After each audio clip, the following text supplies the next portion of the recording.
कक्षा 10वीं की स्टूडेंट फाइनली आपका विषय विज्ञान का त्रैमासिक परीक्षा 2025-26 का पेपर लेके आ चुके हैं।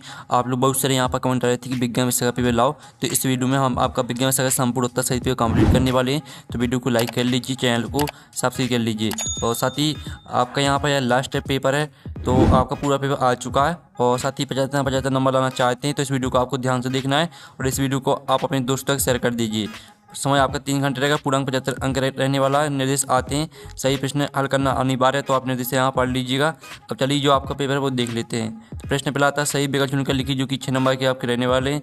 तो पहला आता है लेंस की क्षमता कैसे मात्रक, तो आपका आता मिटर, बा आता सेंटीमीटर और साथ आपका डायोप्टर और दा आता किलोमीटर। तो यहाँ पर लेंस की क्षमता का ऐसा ही मात्रक, तो इसका आंसर आपका डायोप्टर हो जाएगा, सारा राइट आंसर रहेगा। तो आपके यहाँ पर अच्छे से याद करते जाना है। फिर दूसरा आता ओजोन परत का क्षरण मुख्य रूप से इस कारण है क्लोरोफ्लोरोकार्बन, बाता कार्बन मोनोऑक्साइड और साथ मीथेन और दाता HCl हाइड्रोक्लोरिक अम्ल। तो जो आपके यहाँ पर दिया गया है ओजोन परत का क्षरण मुख्य रूप से इसका कारण है, तो इसका आंसर आपका हो जाएगा क्लोरोफ्लोरोकार्बन।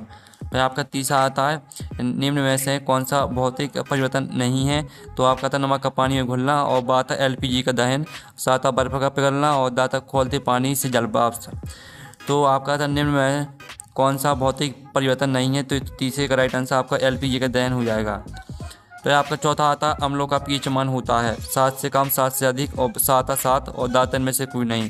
तो अम्लों का पीएच मान होता है आपका 7 से कम। फिर आपका पाँचवा आता है स्वपोषी पोषण के लिए आवश्यक है सूर्य का प्रकाश और बाता क्लोरोफिल और सात हरित लवक और दाता ये सभी। तो यहाँ पर स्वपोषी पोषण के लिए आवश्यक है, तो इसका आंसर आपका रहने वाला ये सभी। तीनों आवश्यक हैं, सूर्य का प्रकाश भी आवश्यक है, क्लोरोफिल भी और हरित लवक भी, तो ये सभी राइट आंसर रहेगा। फिर आपका छठवां आता दूरदृष्टि दोष दूर करने में लेंस प्रयुक्त होता है। उत्तर लेंस, बाता अवतल लेंस, सा ऑप्शन आता साधारण लेंस, दाता बेलनाकार लेंस। तो दूरदृष्टि दोष दूर करने में लेंस प्रयुक्त होता है, तो इसका आंसर आपका उत्तर लेंस हो जाएगा। उत्तर लेंस आपका राइट आंसर रहने वाला है। और प्रश्न 2 आता है रिक्त स्थान की पूर्ति की, जो कि आपके 6 नंबर के रहेंगे। तो आप यहाँ पर देख लीजिए तंत्र की प्रमुख इकाई डॉट है। तो यहाँ पर तंत्र की जो प्रमुख इकाई है वो है आपकी न्यूरॉन। तो न्यूरॉन आपका यहाँ पर पहले का आंसर हो जाएगा। और फिर जो आपका दूसरा आता है टमाटर में डॉट अम्ल पाया जाता है, तो टमाटर में आपका ऑक्सैलिक अम्ल पाया जाता है। ठीक है, आप यहाँ पर देखिए ऑक्सैलिक अम्ल, ये आपका यहाँ पर दूसरे का आंसर हो जाएगा। जो तीसरा था मछली के हृदय में केवल डॉट कोष्ठ पाए जाते हैं, तो मछली के हृदय में केवल आपके 2 कोष्ठ पाए जाते हैं, तो इसका आंसर आपका 2 हो जाएगा। और जो आपका था टेस्टोस्टेरोन हार्मोन का स्त्रावण डॉट में होता है, तो यहाँ पर टेस्टोस्टेरोन हार्मोन का स्त्रावण भेषण में होता है, तो इसका आंसर आपका भेषण हो जाएगा। और जो आपका था डॉट क्रियाएँ मेडुला द्वारा नियंत्रित होती हैं, तो इसका आंसर रहेगा आपकी यहाँ पर अनिच्छिक क्रियाएँ। ठीक है, इसका आंसर हम यहाँ पर लिख देते हैं अनैच्छिक। ठीक है, अनैच्छिक क्रियाएँ मेडुला द्वारा नियंत्रित होती हैं। फिर आपका 6वां था परितंत्र में ऊर्जा का प्रभाव सदैव एक दिशीय होता है, तो इसका आंसर आपका एक दिशीय हो जाएगा। ठीक है, आप लोग यहाँ पर ध्यान से देख लीजिए, एक दिशीय आपका इसका राइट आंसर रहेगा। और साथ ही आपको अच्छे से यहाँ पर याद कर लेना है, आपके रेगिस्तान कंप्लीट हो जाते हैं। और वीडियो को लाइक कर लीजिए, चैनल को सब्सक्राइब कर लीजिए। प्रश्न 3 आता सही जोड़ी बनाकर लिखिए जो कि 6 नंबर की रहेंगी। स्तंभ अवभाव में आपकी दी हैं सही जोड़ी। पहले थी पलकों का झपकना, तो इसको आपको प्रतिवर्ती क्रिया से मैच कर देना है। और दूसरी आती है अपसारी लेंस, तो इसको अवतल लेंस से मैच कर देना है। तीसरी आती है उत्तल दर्पण, तो इसको आपको पार्श्व दृश्य से मैच कर देना है तीसरी। और जो चौथी आती है समतल दर्पण की फोकस दूरी, तो इसको आपको अनंत से मैच कर देना है। फिर 5वीं आती है आपकी मादा हार्मोन, तो इसको आपको ठीक है एस्ट्रोजन से मैच कर देना है। और जो 6वीं तारों का टिमटिमाना, तो इसको आपको वायुमंडलीय अपवर्तन से मैच कर देना है, आपकी 6वीं रहेगी। इस तरह से जो आपकी सही जोड़ी वो कंप्लीट हो जाती हैं। आपने अच्छे से यहाँ पर याद कर ली होंगी। अब प्रश्न आपका 4 आता है एक है शब्द वाक्य में उत्तर दीजिए जो कि 6 नंबर के रहने वाले हैं। तो पहला था विद्युत प्रतिरोध का ऐसा ही मात्रक क्या है, तो इसका आंसर आपका ओम हो जाएगा। विद्युत प्रतिरोध का ऐसे मात्रक आपका ओम होता है। फिर आपका था पौधे अपना भोजन किस प्रक्रिया द्वारा बनाते हैं, तो यहाँ पौधे अपना भोजन प्रकाश संश्लेषण द्वारा बनाते हैं। ठीक है, प्रकाश संश्लेषण इसका आपका आंसर रहने वाला है, तो आप यहाँ पर अच्छे से याद कर लीजिएगा। और जो आपका आता है दर्पण सूत्र लिखिए, तो दर्पण सूत्र तो आपका यहाँ पर लिख देते हैं 1/F बराबर 1/V प्लस 1/U। ठीक है, ये आपका दर्पण सूत्र हो जाएगा। और शुद्ध जल का पीएच मान क्या है, तो यहाँ पर शुद्ध जल का पीएच मान होता है 7। और 5 मात्रा ऐसी अभिक्रिया जिसमें आयनों का आदान प्रदान होता है, तो ऐसी अभिक्रिया जिसमें आयनों का आदान प्रदान होता है आपकी द्विविस्थापन अभिक्रिया कहलाती है। ठीक है, द्विविस्थापन आपका यहाँ पर राइट आंसर हो जाएगा। और जो आपका आता परिवहन मनुष्य तंत्र का नाम बताइए, तो इसका आंसर है परिसंचरण तंत्र। परिसंचरण तंत्र। ठीक है, ये आपके यहाँ पर आंसर हो जाएगा 6 का। अब चलिए आपकी एक शब्द वाक्य उत्तर कंप्लीट हो जाते हैं। आप प्रश्न 5 आता सत्ता का चयन करके लिखिए जो 6 नंबर के रहेंगे। तो पहला आता सल्फ्यूरिक अम्ल का तनुकरण एक ऊष्मा सूची अभिक्रिया है। तो पहला आपका रहने वाला क्या, जो पहला रहेगा वो आपका हो जाएगा, ठीक है, असत्य। पहला आपका असत्य रहेगा। फिर आपका दूसरा आता मनुष्य में दोहरे परिसंचरण होता है, तो आपका यह सत्य रहेगा। और जो आपका तीसरा आता है एक CHOH क्षार है, क्योंकि इसमें OH उपलब्ध है, तो तीसरा आपका रहेगा असत्य। और जो आपका यहाँ पर चौथा आता है मस्तिष्क का सोचने समझने वाला भाग पश्च मस्तिष्क से है, तो आपका यह असत्य हो जाएगा। फिर 5वां आपका आता है अमाशय में HCl अम्ल निकलता है, तो आपका यह सत्य रहेगा। और जो 6वां आपका आता है अवतल दर्पण में बने ठीक है प्रतिबिंब सदैव वास्तविक होते हैं, तो आपका यह रहेगा असत्य। इस तरह से आपके सत्य असत्य भी कंप्लीट हो जाते हैं। अब प्रश्न आपका 6 आता संचरण किसे कहते हैं, उदाहरण सही समझाइए। अथवा आता 2 धातुओं के नाम बताइए जो प्रकृति में मुक्त अवस्था में पाई जाती हैं। तो आप यहाँ पर देख लीजिए आपकी संचरण की परिभाषा। ठीक है, आप यहाँ पर देख लीजिए, आपको दिखा देते हैं। तो संचरण वह प्रक्रिया जिसमें धातुएं अपने आसपास के वातावरण जैसे कि नमी, हवा या रसायनों के संपर्क में आने पर धीरे धीरे नष्ट होने लगती हैं। उदाहरण के लिए लोहे में जंग लगना, ठीक है, जिसे जंग कहते हैं। यहाँ तक पूरे याद कर लेना। साथ ही अथवा का आंसर देख लीजिए। 2 धातुएं जो प्रकृति में मुक्त अवस्था में पाई जाती हैं वे हैं सोना और प्लेटिनम। जो आपका 7वां आता प्रकाश संश्लेषण की क्रिया विधि का केवल रासायनिक समीकरण लिखिए।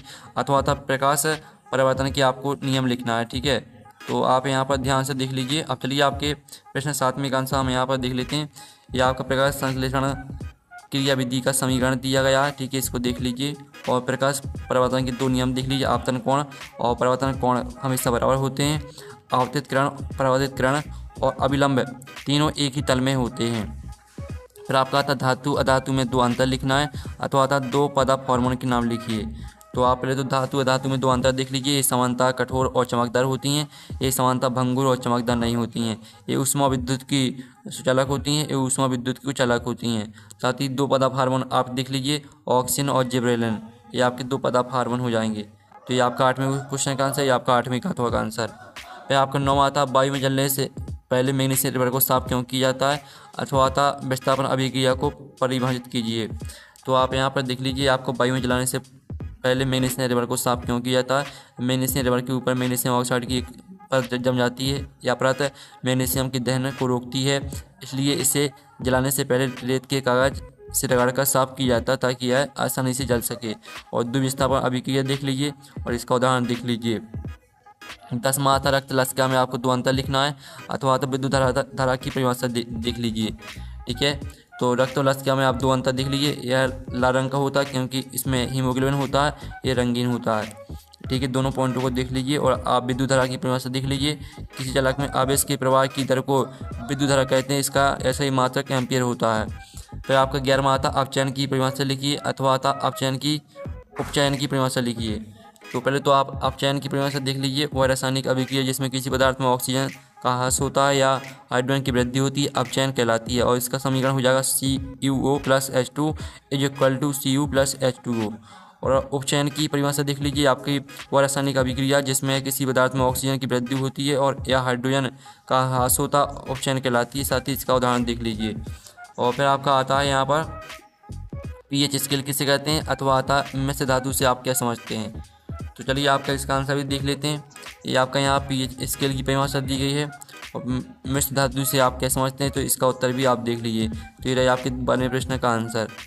फिर आपका यहाँ पर 13वां प्रश्न हम यहाँ पर देख लेते हैं। तो 13वां प्रश्न आपका यहाँ पर दिया गया है, जिसमें आप यहाँ पर देख सकते हैं जाइलम एवं फ्लोएम में आपको 2 अंतर लिखना है। और अथवा आता 2 न्यूरॉन्स के मध्य की जगह क्या कहलाती है।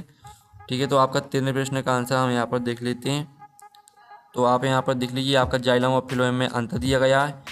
यह पौधों में जल और खनिज का संबंध करता है, या पौधों में भोजन ग्लूकोज का संबंध करता है। दोनों पॉइंट याद कर लीजिएगा।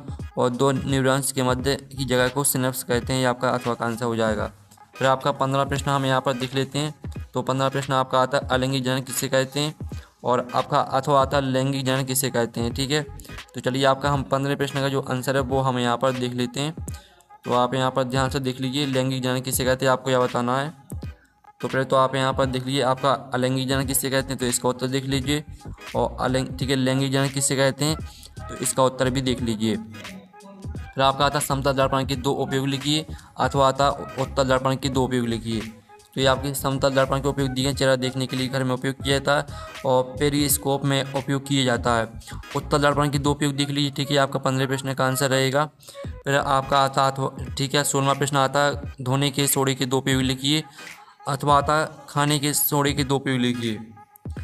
तो ये आपके धोने के सोडे के दो उपयोग दिए गए हैं और ये आपके खाने के सोडे के दो उपयोग दिए गए हैं। ठीक है, आपका 16वें क्वेश्चन का आंसर रहेगा।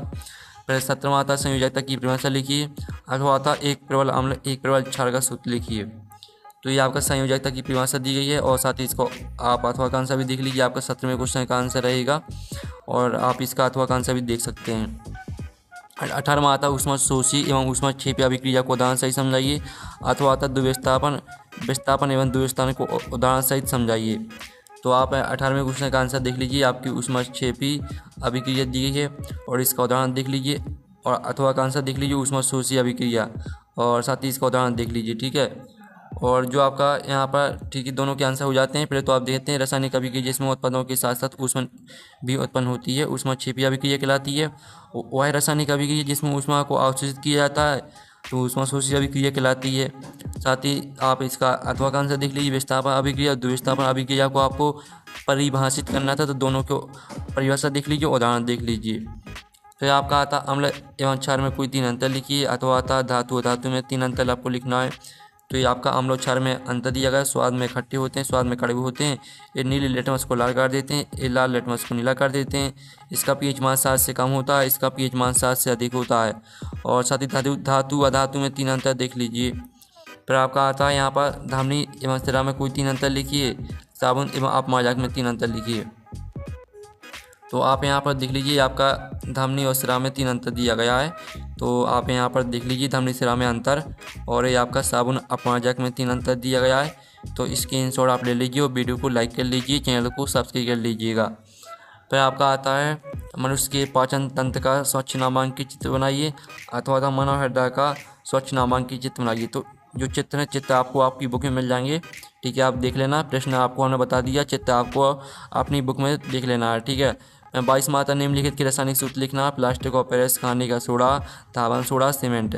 अथवा आता लेंस की क्षमता को परिभाषित कीजिए, 2 मीटर फोकस दूरी वाले किसी अवतल लेंस की क्षमता ज्ञात कीजिए। तो आप यहाँ पर देख लीजिए, ये आपका 22वें प्रश्न का आंसर रहेगा, जिसमें आपको प्लास्टिक और पेरिस, खाने का सोडा, धावन सोडा के सूत्र लिखने थे। तो ये आपके सूत्र यहाँ पर दिए गए हैं। और साथ ही आप यहाँ पर देख लीजिए, ये आपका अथवा वाले का आंसर रहने वाला है। तो अथवा वाले का आंसर देख लीजिए, आपकी क्षमता अवतल लेंस क्षमता -0.5 डायोमीटर होगी। 23वां आता है निम्न इकाइयों की संरचना चित्रित करें, अथवा आता वायवीय श्वसन एवं आयवीय श्वसन में आपको अवायवीय श्वसन में आपको चरांतर लिखना है। तो पहले तो आप 23वें क्वेश्चन का आंसर देख लीजिए। आपका 23वें क्वेश्चन का आंसर रहेगा, और ये आपका 23वें का अथवा का आंसर रहेगा वायवीय श्वसन और अवायवीय श्वसन में आपकी चरांतर। स्क्रीनशॉट ले लीजिए। इस तरह से जो आपका विज्ञान विषय का पेपर कंप्लीट हो जाता है, और साथ ही आपको इस पेपर को अच्छी तरह से तैयार कर लेना है। और हम नेक्स्ट वीडियो में मिलते हैं। Thanks for watching.